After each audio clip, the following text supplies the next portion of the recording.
Assalamualaikum Ustadz. Waalaikumsalam. Semoga Pak Ustadz dan keluarga diberi kesehatan dan husnul khotimah. Amin ya robbal alamin. Ustadz, saya punya teman yang mulai hijrah. Tapi setelah hijrah kok kata-katanya menakutkan. Misalnya kalau yang kita lakukan tidak sesuai contoh Rasul, dia ancam, dia laknat, tidak diterima. Kadang-kadang saya jadi takut setelah dia hijrah Ustadz. Ya boleh jadi ya. Orang yang baru hijrah itu ilmunya kan masih sedikit, tapi semangatnya besar. Akhirnya kalau dia melihat sesuatu yang kurang srek, itu ngomongnya nyelekit. Kamu insaf, kamu tobat, ya.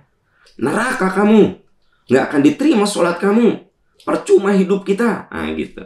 Biasanya memang orang yang semangatnya bagus, tapi tidak dibarengi dengan ilmu, ya akhirnya seperti itu. Dan kasus seperti ini banyak, ya. Sampai ada seorang suami kebingungan.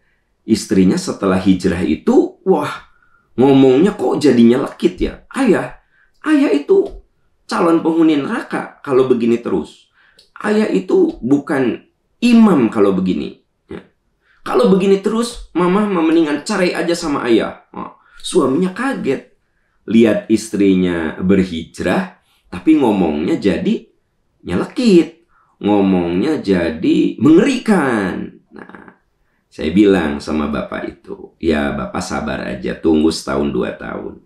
Istri bapak belajar.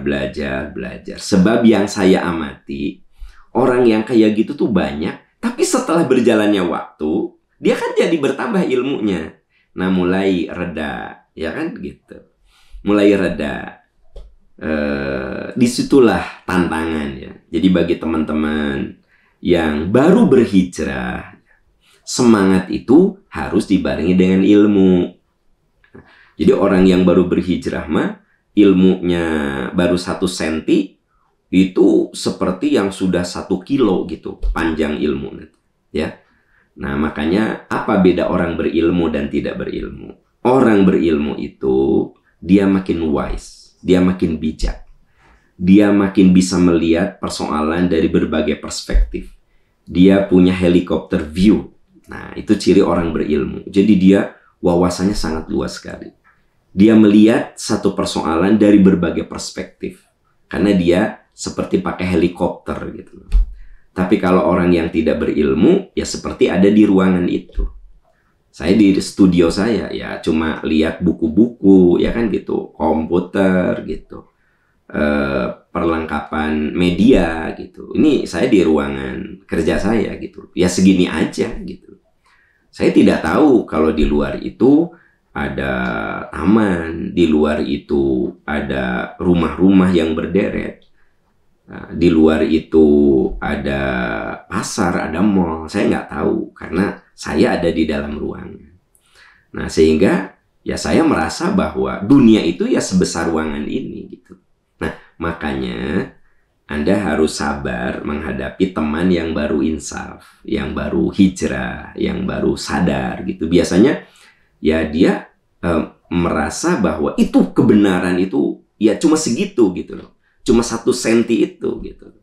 Padahal boleh jadi ada beberapa perspektif gitu. Ada orang yang dia baru hijrah. Nah, dia diajarin sama gurunya Allahumma ba'id baini. Ketika sholat tuh Allahumma ba'id baini. Begitu temannya wajah tuh, salah kamu. Nggak akan diterima sholat kamu. Yang benar itu Allahumma ba'id baini, bukan wajah tuh. Nah, gitu. Padahal kan kalau kita belajar, ternyata wajah tuh itu hadis sahih.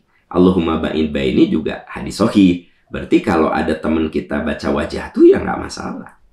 Kalau kita baca Allahumma ba'id baini. Jadi memang itulah kita harus sabar ngadepin orang yang baru insaf gitu loh. Dan itu butuh waktu. Nah, problemnya kalau orang yang baru hijrah itu nggak mau belajar. Nah, itu bahayanya.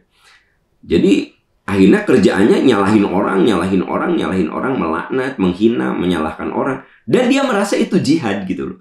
Itu dakwah, nah, gitu ya. Nah, itu masalahnya. Jadi, saudara-saudaraku tercinta, sungguh hijrah itu, berubah itu suatu yang sangat mulia. Walladzina amanu, ya, walladzina amanu, dan orang yang beriman, wajahadu, berjihad, hajaru, berhijrah. Jadi memang hijrah itu suatu yang sangat mulia. Berubah itu suatu hal yang sangat mulia. Tapi berubah harus dibingkai dengan ilmu. Sebab kalau berubah tidak dibingkai dengan ilmu, ya jadinya gitu. Nyalahin semua orang, menistakan semua orang, gitu ya. Nah, dalam kehidupan saya mengamati bahwa dengan perjalanan waktu, orang yang baru hijrah itu galaknya luar biasa, tapi kemudian pelan-pelan juga dia menjadi faham sehingga menjadi lebih bijaksana. Jadi itu tugas Anda untuk sabar, ya. Tugas Anda untuk mendampingi hijrahnya dia, gitu ya. Terus bagi teman-teman yang baru berhijrah, coba bukan hanya semangat, tapi ilmu itu harus menyertai hijrah kita. Perubahan itu harus dibarengi dengan ilmu. Itulah kenapa ayat yang pertama kali turun kepada Nabi ilmu.